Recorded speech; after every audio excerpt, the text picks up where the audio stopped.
Ella found the museum at the bend of an unfamiliar road. It stood alone, nestled between two cliffs, its facade carved from stone and shadow. The entrance was unassuming, a single wooden door with a brass plaque that read, "The Museum of False Endings, where things did not end when you thought they did." She hesitated only a moment before pushing it open. Inside, the air was hushed, like the silence that comes after a deep breath. A long hallway stretched before her, lit by warm, golden lamps. The floor beneath her feet was tiled with broken clocks and melted wax seals, symbols of time and conclusion undone. The first gallery was titled, "The Letters That Were Never Final." On display, envelopes once sealed with tears or fury, each open to reveal postscripts, follow-ups, or never-sent editions. Ella stood before one marked in familiar handwriting, "Goodbye forever." But beneath it, scrawled faintly in pencil, "Unless you ever want to talk again, I'd still listen." She moved on, her chest a little tighter and a little lighter. The next room. The ends of relationships that never truly ended. Glass cases held shared sweaters, saved voicemails, unreturned books. One exhibit played an audio loop. "I hope you're okay. I still dream about you sometimes. Did you ever think we weren't really finished?" Ella closed her eyes. Felt the echo of someone she once loved. Someone she had said goodbye to, more for safety than certainty. In the following chamber, titled, "Careers Quit Too Soon," there were incomplete canvases, rejected manuscripts, half-built sculptures, and a piano with dust only on one half of the keys. Above it a plaque. "You thought it was failure. It was pause." She touched a brush beside a half-finished painting. It tingled. The color bled gently toward the canvas edge, as if waiting for her to return. She entered the Hall of Echoed Endings. Here, the walls whispered the phrases people often use to close a chapter. "It's over. That was the last time. I guess that's it then."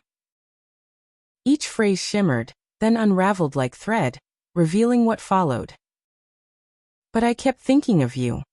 And then I saw your name again. I wasn't ready to forget." Ella's footsteps slowed. She came to a room bathed in twilight. The chamber of stories that outlived their final page. Chairs circled a fireplace. In each sat a figure made of light, reading aloud the closing lines of books. But after each the end, the figures continued. And then she learned to plant again. He discovered that peace didn't mean silence. She walked away, and then turned back. Ella sat, listened. The fire whispered, "Nothing ends until you stop telling it." She stood and found herself in a narrow corridor lined with doors. Each bore a word she had once used to mark a moment's conclusion.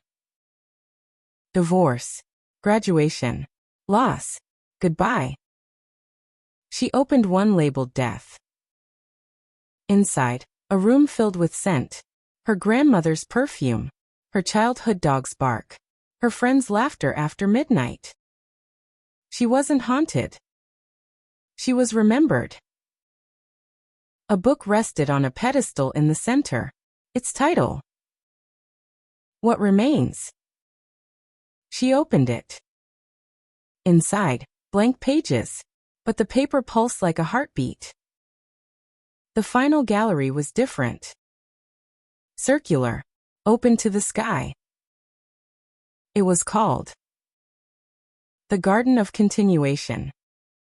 Stone markers dotted the lawn, each etched with phrases once believed to be endings.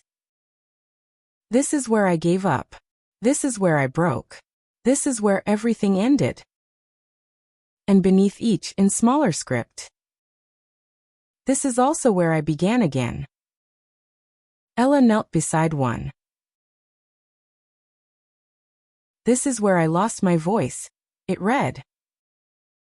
Below. This is where I began to write. A seed lay on the soil beside it. She picked it up.